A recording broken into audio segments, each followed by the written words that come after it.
በሳንኩራ ወረዳ ለሚገነባው የጤና ፕሮጀክቶች ግንባታና ማስፋፊያ ለማድረግ የሚያስችል የመሰረተ ድንጋይ ተቀምጧል።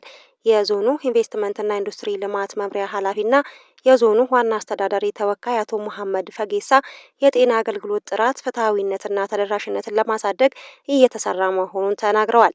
ለማህበረሰባችን ሁሉ አቀፍ የጤና አገልግሎት በመስጠት ጤንነቱ የተጠበቀና አምራች የሰው ኃይል ማፍራት በጤናው ሴክተር ልዩ ትኩረት የተሰጠው መሆኑንም አቶ መሐመድ ገልጸዋል።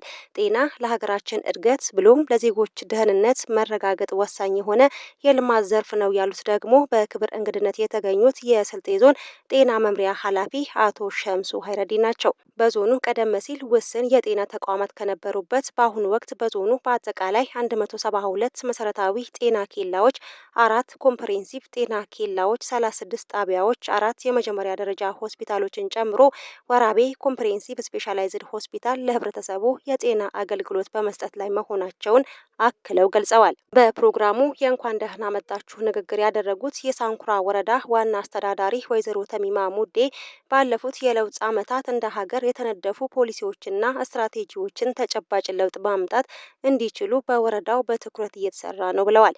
በተለይም በጤናው ዘርፍ በልዩ ትኩረት በመስራት ተጨባጭ ለውጦችን ማምጣት እንደተቻለም ዋና አስተዳዳሪዋ ተናግረዋል። የወረዳውን ማህበረሰብ ባለሀብቶችን በማሳተፍ በተሰሩ ስራዎች በየደረጃው የህብረተሰቡን ኢኮኖሚያዊና ፖለቲካዊ ተጠቃሚነት እንዲረጋገጥ በማስቻል የብልጽግና ጉዟችን በጽኑ መሰረት የተገነባ እንዲሆን እየተሰራ ነው ብለዋል ዋና አስተዳዳሪዋ። በወረዳው በጤናው ዘርፍ በአጠቃላይ 25 መሰረታዊ ጤና ኬላዎችና 2 ጤና ጣቢያዎች ለህብረተሰቡ ሁለንተናዊ የጤና አገልግሎት እየሰጡ እንደሚገኙም አብራርተዋል። የሀንዶሼ ጤና ጣቢያ ግንባታን ጨምሮ የቆሬ ጤና ጣቢያ ተጨማሪ ብሎክ ግንባታ፣ የገተም ጉርበዬ ጤና ጣቢያ የባለሙያዎች ማደሪያና ተጨማሪ ብሎክ፣ የረግዲና ጤና ጣቢያ የእናቶች ተጨማሪ ብሎክ ግንባታና የረግዲና ጤና ጣቢያ የባለሙያዎች ማደሪያ ግንባታ የመሰረተ ድንጋይ ተቀምጧል።